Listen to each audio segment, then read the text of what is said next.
तो अपन पढ़ रहे थे कौन सी संधि? व्यंजन संधि। कौन सी पढ़ रहे थे? व्यंजन संधि में अपन ने कितने नियम पढ़ लिए थे?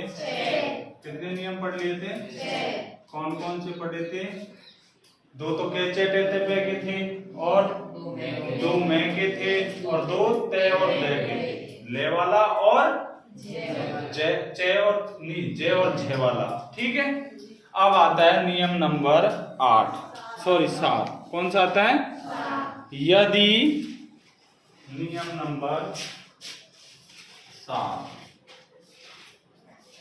यदि ते या दे के बाद क्या है? यदि ते या दे के बाद ते या दे के बाद चे या से आए। क्या है? नहीं, ते या दे के बाद खाली से आए, वो भी सलगम। कौन सा है? सलगम।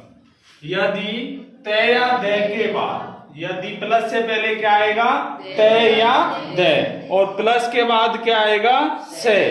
तो ते या दे के स्थान पर, ते या दे के स्थान पर चे और से के स्थान पर छे हो जाएगा। ते या दे के स्थान पर चे क्या हो जाएगा? चे, और से के स्थान पर छे हो जाएगा। इसमें दोनों परिवर्तन होंगे। आगे बात समझ में। नियम नंबर 7 क्या कहता है कि यदि प्लस से पहले ते या दे आए और प्लस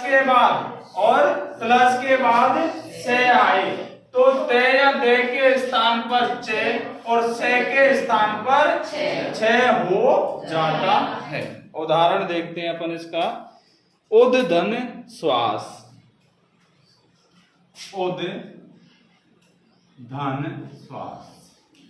देखो क्या आया है? दे। क्या आया है? दे। और इधर क्या आया है? से। क्या है?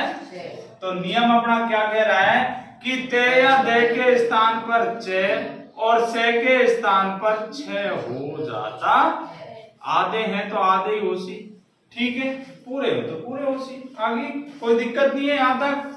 नियम यही तो कह रहा है, यदि ते या दे के बाद से आए। क्या है? तो ते या दे के स्थान पर चे और से के स्थान पर छे हो जाता है। आगे बात समझ में। अब बढ़ाते हैं इसको। देखो ऊ दे के स्थान पर क्या आ जाएगा? चे, वो भी आधा है ना, ये छे भी आधा। ठीक है। और से भी आधा है ना। श्वास,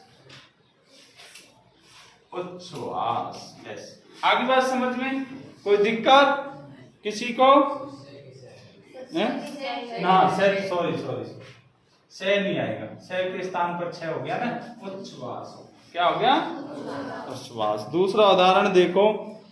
उत्सत धन शास्त्र। सत धन क्या है? शास्त्र। सत्य धन शास्त्र। बनाओ, आ जाओ। बनाओ फटाफट बनाओ। हैं? नियम क्या बन रहा है? जब ते या दे के बाद क्या है? से। बाद में लिखना बेटा। ते या दे के बाद में क्या है? से आए, तो ते या दे के स्थान पर चे और से के स्थान पर छे हो जाता। तो बन गया चे छे शास्त्र। सॉरी, शास्त्र तो इसमें आ गया, मात्रा आ जाएगी इसमें बस आगे। ठीक है ना। उच्च शास्त्र। ठीक है। कोई दिक्कत? आगे और बताओ। उदाहरण के घने ही हैं? दूसरा 8 नियम नंबर 8 पढ़ते हैं। यदि ते या दे के बाद, ते या दे के बाद यही है। यदि ते, यदि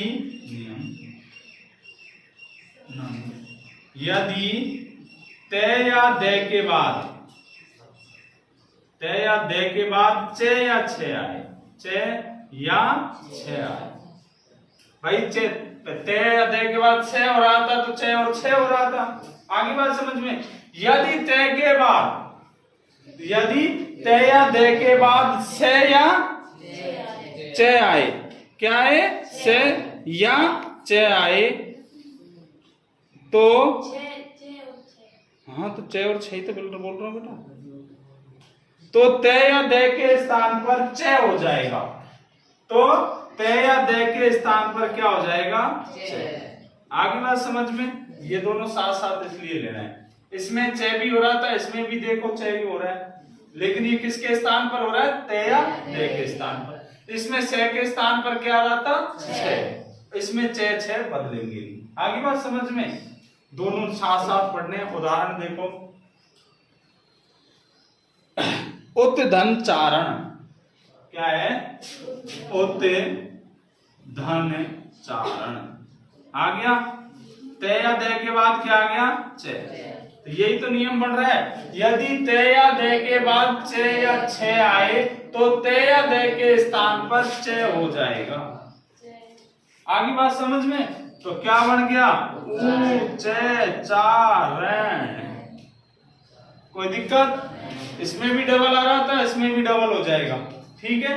लेकिन इसमें देख ते या दे के बाद क्या आएगा? और इधर छे आएगा तो छे का क्या हो जाएगा? छे। बस ठीक है ना। एक उदाहरण और देख लेते हैं। सत धन चारित्र। सत धन चारित्र नियम क्या कह रहा है? यदि ते या दे के बाद चे या छे आए तो ते या दे के स्थान पर चे हो जाएगा। तो इस ते के स्थान पर क्या हो जाएगा? तो क्या हो जाएगा? सचारित्र। आगे बात समझ में? क्या कोई दिक्कत नहीं है ना? देखो अब आता है अपना नियम अगला। यदि ते या दे के बाद है हो तो क्या हो? ते या दे के स्थान पर दे और है के स्थान पर धे हो जाएगा। यदि ते या दे के बाद नियम नया लिखो। नियम यदि ते या दे के बाद क्या है? क्या है? ते या दे के बाद है आए। क्या आए? है आए। तो ते या दे के स्थान पर क्या हो जाएगा? क्या हो जाएगा बताओ? दे दवार मतलब, ठीक है। और है के स्थान पर क्या हो जाएगा? है। आगे बात समझ में? यदि ते या दे के बाद है आए तो ते या दे के स्थान पर दे और है के स्थान पर धे हो जाएगा। आगे बात समझ में? उदाहरण देखो। तद धन हित। तद धन हित नियम क्या कह रहा है अपना? यदि ते या दे के बाद है आए, आ गया है, तो ते या दे के स्थान पर दे, तो दे का दे ही रह जाएगा, कोई दिक्कत नहीं है, ठीक है। और है के स्थान पर क्या हो जाएगा? आधा है तो आधा ही होगा, ठीक है। देखो ते दे धे ही, छोटी है तो छोटी लगानी पड़ती भाई। ते दे धी और ते क्या बन गया? तद्धित बन गया ने। और देखो उद धन हार। उद धन हार नियम वही कह रहा है। यदि ते या दे के बाद है आए, यदि ते या दे के बाद है आए तो ते या दे के स्थान पर दे और है के स्थान पर धे हो जाता है। आगे बात समझ में? तो दे का दे ही रहेगा, ठीक है। और है की जगह क्या आ जाएगा? वो भी, ठीक है। देखो उ दे धे आ की मात्रा तो आएगी, मात्रा को थोड़ी लोप करेंगे अपन, है ही तो बदलेगा। आगे बात समझ में? क्या हो गया? उद्धार। क्या हो गया? आगे बात समझ में? कोई दिक्कत? अब आता है नियम नंबर 10। नियम नंबर 10।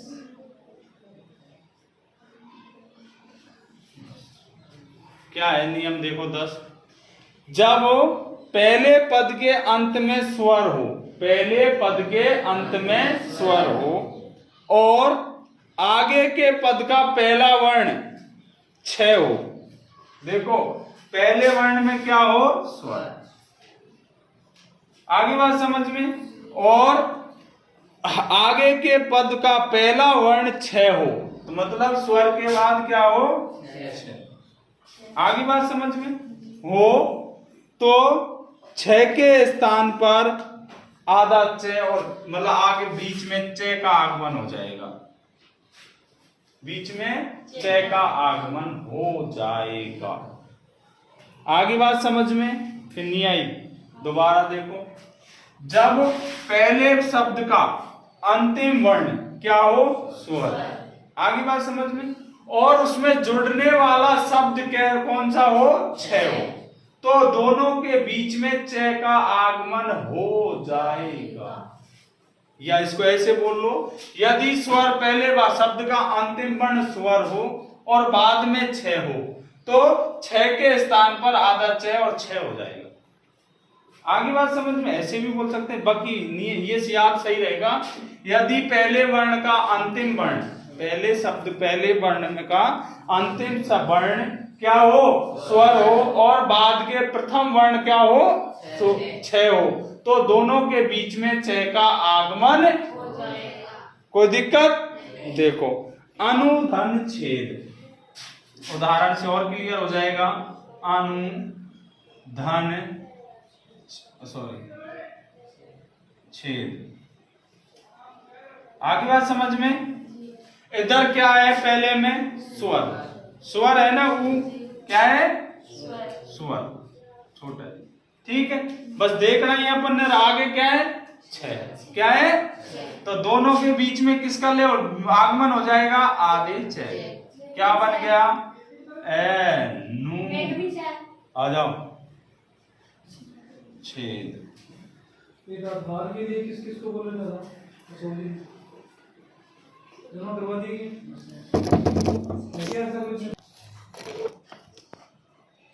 अगला देखो उदाहरण है परिधन छेद। क्या है, परिधन छेद। आगे बात समझ में। पहले प्लस से पहले क्या है, स्वर और प्लस के बाद क्या है, छ, तो दोनों के बीच में क्या किसका आगमन हो जाएगा, छ का, तो क्या हो जाएगा, परिच्छेद। आगे बात समझ में। अब तुमको ये तो हो जाएगा तुम आगमन, लेकिन इसका विच्छेद करोगे तो ये परिचय हट जाएगा, परिधन छेद हो जाएगा। आगे बात समझ में। और संधि करोगे तो च का आगमन हो जाएगा। आगे बात समझ में। संधि विच्छेद करोगे तो च का लोप हो जाएगा और संधि करोगे तो च का आगमन हो जाएगा। अब आता है नियम नंबर 11। नियम नंबर 11 देखो, नियम 11 क्या कहता है अपना, यदि किसी शब्द के अंत में ए आ को छोड़कर कोई भी स्वर आए, क्या आए, ए आ को छोड़कर, मतलब ए को छोड़ दो और किसको छोड़ दो, के बाद कोई भी कौन सा आए, स्वर। ए आ को छोड़कर कोई भी स्वर आए और बाद में क्या आए, देखो, और अन्य, हाँ, तो दूसरे शब्द के आरंभ में से हो, कौन सा हो, से सिलेक्ट, कौन सा हो, से सिलेक्ट हो। आगे बात समझ में। यदि प्लस से पहले ए आ को छोड़कर कोई भी स्वर आए और प्लस के बाद क्या आए, से आए, तो से के स्थान पर षटकोण वाला से हो जाएगा। आगे बात समझ में हो जाएगा। आगे बात समझ, इतना सा ही परिवर्तन होगा बस। देखो अगर कोई भी स्वर के बाद छ आए, कोई भी स्वर हो और उसके बाद छ आए, तो बीच में किसका आगमन हो जाएगा, छ का। और यदि स्वर ए आ को छोड़कर कोई भी स्वर आए तो से के स्थान पर से हो जाएगा। उदाहरण देखो, अभिधन से, उदाहरण है इसका, अभिधन से। सेक। यही तो कह रहा है अपना नियम। यदि ए तो नहीं है, क्या है ई, क्या है प्लस से पहले क्या है ई और प्लस के बाद क्या है से। तो ई तो देखनी है बस, अपन को करना है इसमें कुछ नहीं है, बस से का क्या करना है से, और हो गया अपना संधि। तो क्या होगा क्या अभिषेक बनेगा, तो अभिषेक और अभिषेक बात इतना ही है, लेकिन इसमें बस क्या बदल जाएगा ये। आगे बात समझ में कोई दिक्कत? और बता दे एक दो उदाहरण। निधन सिद्ध, निधन सिद्ध क्या हो जाएगा? निषिद्ध। से का क्या हो गया? क्यों? क्योंकि ई के बाद क्या है से। आगे बात समझ में। तो नियम क्या बना अपना? यदि ए आ को छोड़कर कोई भी स्वर आए और प्लस के बाद से आए तो से के स्थान पर से हो जाता है। आगे बात समझ में। उदाहरण हो गया अपने। अब आता है नियम नंबर 12 और लास्ट भी है तुम्हारी इसका व्यंजन संधि। देखो, यदि री रे से, री रे और से के बाद प्लस से पहले क्या है? री रे से के बाद कोई भी स्वर, कोई भी के वर्ग या पे वर्ग वर्ण आए तो ये और बे और है में से कोई भी वर्ण आए तो अंत में आने वाले ने और ने में का ने हो जाएगा। आगे बात समझ में नहीं आई? नहीं आई। देखो, ये कह रहा है कि यदि ऋषि के बाद कोई भी स्वर है, उदाहरण से करते हैं इसको। देखो, भरण, भे भर धर आन, भर धर आन। देखो, प्लस से पहले ऋषि रे या से आए, क्या है? ऋषि रे या से आए और प्लस के बाद कोई भी के वर्गीय या अथवा पे वर्गीय वर्ण आए। क्या है? के वर्गीय अथवा पे वर्गीय वर्ण आए, उस वर्ग का कोई भी वर्ण आए और या फिर ये वे है आए, या तो यह है या ये वे और है आए। ठीक है, तो आने वाले वर्ण, इसके बाद जो अंत में आने वाले वर्ण है ना, ने, आने वाले वर्ण का ने का क्या हो जाएगा? ने हो जाएगा। इतना सी बात है। आई समझ में कुछ? ये तो सिर्फ देखने हैं और परिवर्तन ने का ने होगा। समझे कुछ? हैं? पढ़ी पल्ले? देखो, यहां देखो, रे आ गया, रे के बाद कोई भी स्वर, एक और रह गया, कोई भी स्वर आए। ठीक है, आगे कोई दिक्कत नहीं है। देख लिया अपन ने क्या आ गया, या तो के वर्गीय कोई वर्ण आ गया या पे वर्गीय कोई वर्ण आ गया, या फिर ये वे है आ गया, अथवा कोई भी स्वर आ गया। बस देखना ही है अपन को। क्या करना है? देखना ही है। उसके बाद क्या करना है? जो अंतिम वर्ण ने है ना, अंतिम वर्ण ने का ने हो जाएगा। समझ गए? देख लिया अपन ने, रे के बाद कोई भी स्वर आ गया, कोई दिक्कत नहीं है, आ गया। उसके बाद क्या आ गया? ने, तो ने का ने हो जाएगा। बस इतनी बात है। तो इसमें क्या हो जाएगा? भे रे क्या होगा? इसको गए हो जाएगा ये तो, और ने क्या हो गया? आगे समझ में? नहीं, क्या है जाएगा? तो परिवर्तन अपना क्या हुआ है? ने का ने हुआ है। आगे बात समझ में। देखो और उदाहरण देखो, राम धन आयन सबसे बड़ा उदाहरण है, ये आता भी है। राम धन आयन। रामायण। देखते ही पता लग गया ना यस सर। क्या आ गया, मैं राम, हाँ इसमें ए आ गया, ये कैसे हुआ? हाँ इसमें देखो संधि तो अपनी वो होगी कौन सी, ए के बाद आ आने पर आ स्वर संधि होगी यहां तो, लेकिन परिवर्तन कहां होगा, यहां। आगे बात समझ में, देखो ये सेम ही मिल जाएगा, रा मा ये और ने का क्या हो जाएगा, यहां जो संधि हुई है वो कौन सी हुई है, स्वर में भी दीर्घ संधि। जब ए या आ के बाद अपना ही कोई समान स्वर आए तो क्या हो जाएगा, आ हो जाएगा, हो गया ना। संधि तो वो हुई है, लेकिन इसमें लास्ट में परिवर्तन ने भी हुआ है, तो इसमें संधि कितनी होगी, दो। आगे बात समझ में कोई दिक्कत, एक और देख लो इसको।